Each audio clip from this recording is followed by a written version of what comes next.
ഓസ്ട്രേലിയയിലെ ഒരു international സ്റ്റുഡന്റിന്റെ experience എന്താണെന്ന് അറിയാനായിട്ട് നമുക്ക് റീസെന്റ് ആയിട്ട് ഇവിടെ ഓസ്ട്രേലിയയിൽ സ്റ്റുഡന്റ് വിസ വന്ന എറിക്കയോട് ചോദിക്കാം. Thank you Erica for coming this interview. ഇവിടെ വന്നു കഴിഞ്ഞിട്ട് എറിക്കയുടെ എക്സ്പീരിയൻസ് സോഫാർ ഓസ്ട്രേലിയയിൽ അല്ലെങ്കിൽ അഡലേഡി വന്നിട്ട് ഉള്ള എക്സ്പീരിയൻസ് സോഫാർ എങ്ങനെ ഉണ്ടായിരുന്നു? ഞാൻ കഴിഞ്ഞ ഫെബ്രുവരിയിലാണ് അഡലേഡി വരുന്നത്.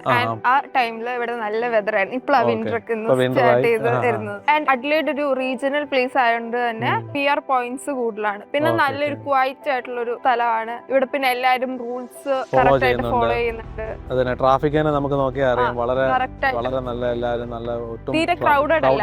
അത് തന്നെ സോഫാർ ഇഷ്ടപ്പെട്ടു അല്ലെ? എല്ലാ സ്റ്റുഡൻസും ഫൈൻഡ് ചെയ്യുന്ന ഒരു വലിയൊരു പ്രോബ്ലം ആണ് നമുക്ക് പാർട്ട് ടൈം ജോലി ഇവിടെ കിട്ടാനായിട്ട്. അപ്പൊ എങ്ങനെയാണ് പാർട്ട് ടൈം ജോലി കിട്ടിയോ? അതല്ലെങ്കിൽ ജോലി എങ്ങനെ സ്റ്റഡീസും ജോലിയായിട്ട് എങ്ങനെ കണ്ടിന്യൂ ചെയ്ത് പോകുന്നു? ഞാൻ ഇപ്പം ഹോളിഡേയിലെ റൂം അറ്റൻഡന്റ് സൂപ്പർവൈസർ ആയിട്ട് ജോലി കിട്ടി. എനിക്കത് ഇന്ത്യയിൽ കൂടെ അപ്ലൈ ചെയ്തപ്പോഴാണ് എനിക്ക് കിട്ടിയത്. ജോബ് അപ്ലൈ ചെയ്യാൻ തുടങ്ങി 2 weeks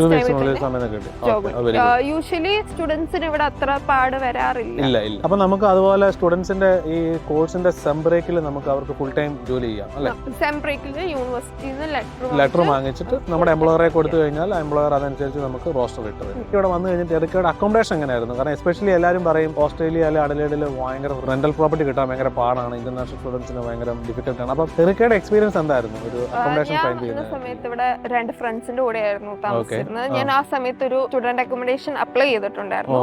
പക്ഷേ ഞാൻ അവിടെ വെയിറ്റിംഗ് ലിസ്റ്റ് ആയിരുന്നു. അത് കഴിഞ്ഞ് ഏകദേശം 2 months കഴിഞ്ഞപ്പോഴാണ് എനിക്ക് സ്റ്റുഡന്റ് അക്കോമഡേഷനിലേക്ക് ഞാൻ മാറിയത്. And student accommodation diverse culture ആണ്.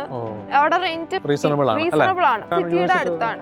ഫുള്ളി സേഫ്ഡ് ആണ്. 2 entry ലോക്കിംഗ് സിസ്റ്റം ഉണ്ട്. അപ്പൊ നമുക്ക് നമ്മുടേതായ ഡിജിറ്റൽ കാർഡ് ഉണ്ടായിരിക്കും അല്ലെ? വെളിയിൽ നിന്ന് ഒരാൾക്ക് അതിനകത്തോട്ട് കയറി വരാൻ പറ്റത്തില്ല അല്ലെ? അതായത് കൈൻഡ് ഓഫ് നമുക്കൊരു നല്ലൊരു സ്വാതന്ത്ര്യം, ഇൻഡിപെൻഡൻസ് ഉണ്ട് താനും അതേ സമയത്ത് സേഫ് ആണ്. നമ്മുടെ നാട്ടിലൊരു സ്റ്റുഡിയോ അപ്പാർട്ട്മെന്റിൽ നിൽക്കുന്ന ഒരുപോലെ.